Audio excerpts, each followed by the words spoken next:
Michael Littner, I'm a freshman from Houston, Texas, and I'm a long stick midfielder. My older brother was recruited by Roanoke going into his senior year, and they fit all the criteria that he wanted. So then, from 8th grade on, for me, was coming up watching him play games, and had a lot of familiarity here. Roanoke was just home, had everything I wanted on and off the field. And, just grew my love for the game even more, and that's why I'm coaching now. Pass to that wing, Wyatt kicks there. Everyone follows suit after that. I'll talk. As soon as I had a whistle around my neck, I was like, this is what I'm doing. I love it. I'm not scoring goals, I'm not picking up ground balls anymore. Highlights of my lacrosse career now are warming up goalies every practice. So I wasn't the most talented guy, but I played a lot because I worked hard and I had a really good attitude. I wanted to outwork the guys next to me, and I think that's something we valued and that fit right in my personality. And I think that's also kind of why our coaching relationship has worked really well.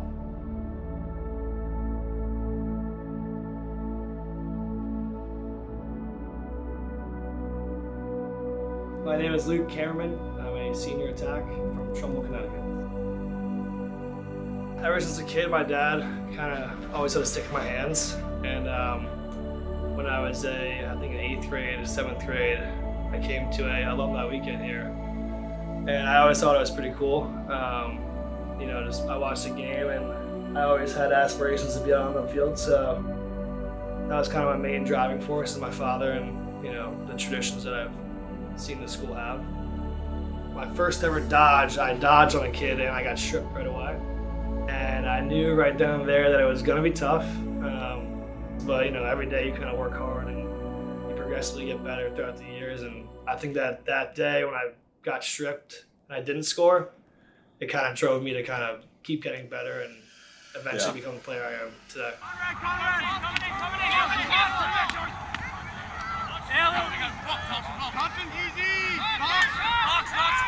Wyatt Whitlow, senior attackman from Sunny Salem. In about 3rd grade, I was playing t-ball, and my brother had his first year of lacrosse and came home for practice, watched his practice, and went up to the coach and asked what I had to do to play, and he said quit t-ball. So I quit t-ball the next day and tried out for the team and loved it.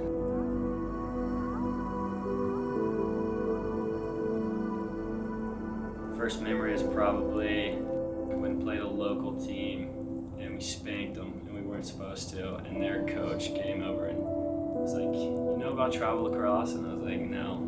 He's like, well, come try out for the team tomorrow on Sunday. And I was like, all right, I'm all in. And it's kind of where I took off.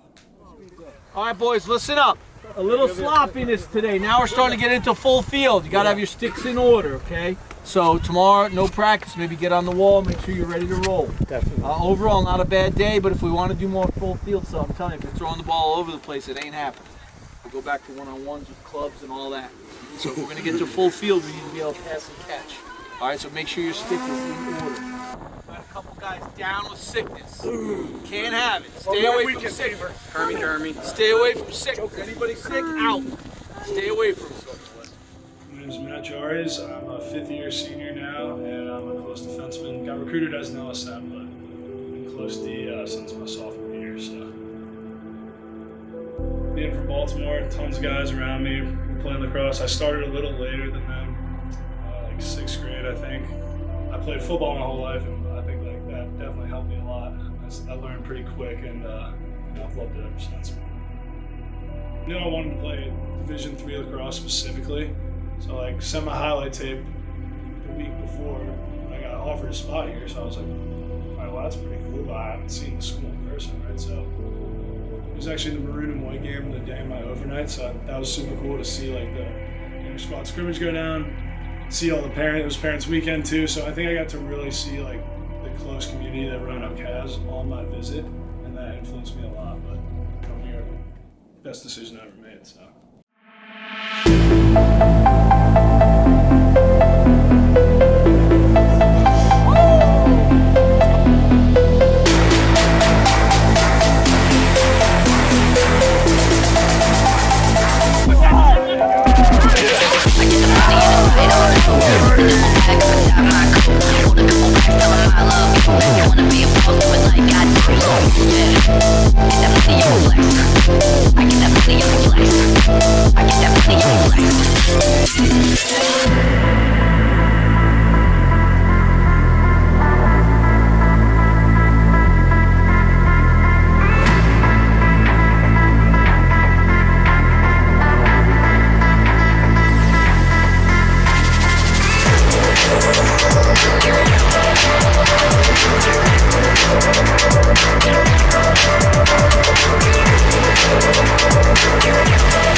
great display of fucking teamwork, lacrosse, and fucking Noke ball. I cannot wait to be out there after this is over. I'm so excited to get to work with you boys. That was fucking sick. Oh, we got go.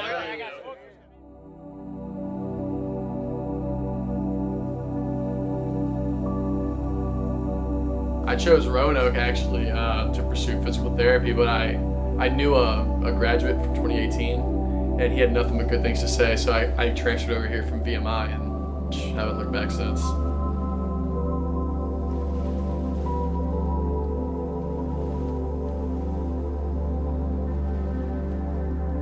Guys, listen up. Okay, we got to split up a little bit. Let me give the midlines for today. Midline 1, Luke, Cameron, Albertson, and Landgraf. Julian, not Luke. Sorry. Oh, Luke, yeah, that's a good idea. Thank you. That's good. Right. Please, son. Julian, that's your They had enough with Julian at defense. All right, sorry. Munoz, second midline. Weston Hammond, I play defense, I'm a sophomore. You know, coming and visiting, the first thing they brought me in here was the locker room and seeing all these names on the walls and seeing all the ODAC championships and all this other stuff. It was just like, I want to be a part of a program that's already built something and I want to build onto it. It was really easy to tell on my visit that this program had like a really rich history and that there was like a common goal. My name is Griffin Dabbs, I'm a freshman and I play midfield. The culture of Roanoke Lacrosse, which was started way back when we first started. It's been hard work, outwork the guy next to you and in front of you, and more that kind of blue collar mentality. If you're not working hard, you don't survive here. If you're not pushing your teammates, you don't survive here.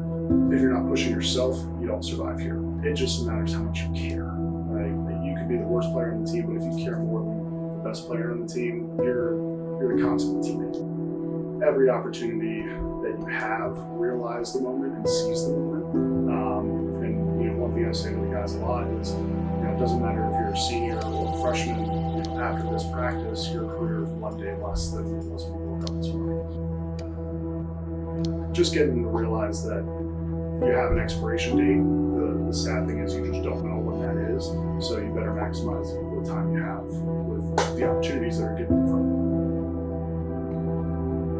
You're held to a high standard no matter what if you're a Roanoke Lacrosse member. That could be as a recruit, that could be while you're here, be as a coach, or as an alum. Now, I've checked all of those boxes at some point throughout my life, but just getting to sit in his office, I shared an office with him for 3 years, now right across the hall, but just seeing him every single day, what his mindset is, why he's pushing some sort of message or schemes, or just getting the true understanding behind the method, if you will.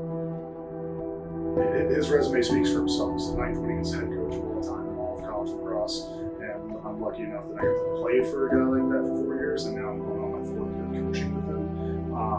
But just getting to see, a guy that holds someone around him to such a high standard, but then you also know he truly does love you, he cares about you, he wants you to succeed, and just getting to see him as a person, as a coach, it's second to none. All attack is down there with all the balls. Midlines 1 and 3 down there.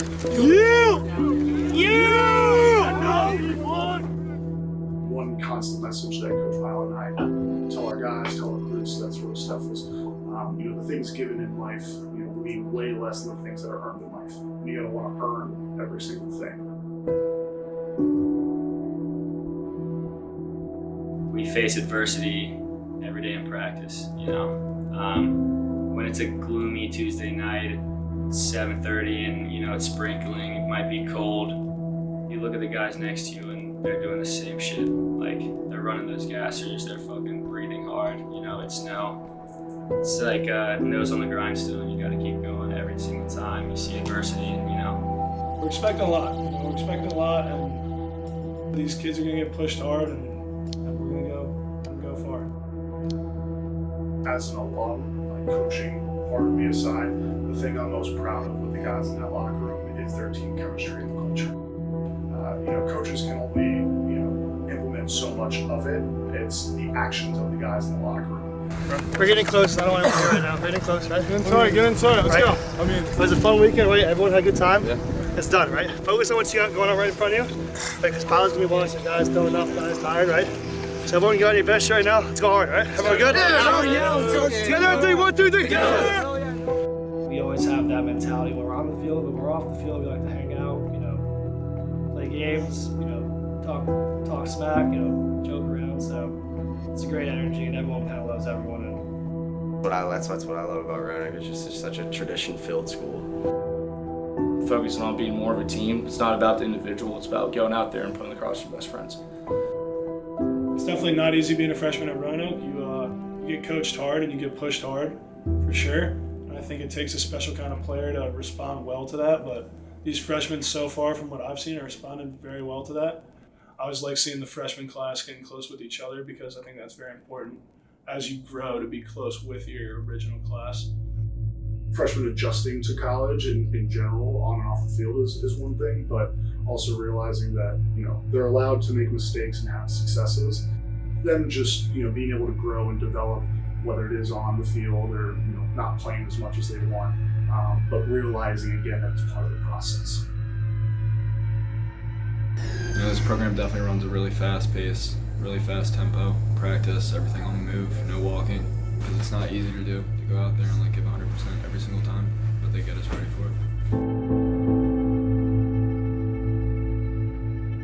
How can you bring a better version of yourself to the team? These young guys feel that from us. Hopefully, as captains, we've been giving them that energy. I think we have, and I think that we're only going to ramp it up as we get closer to the spring.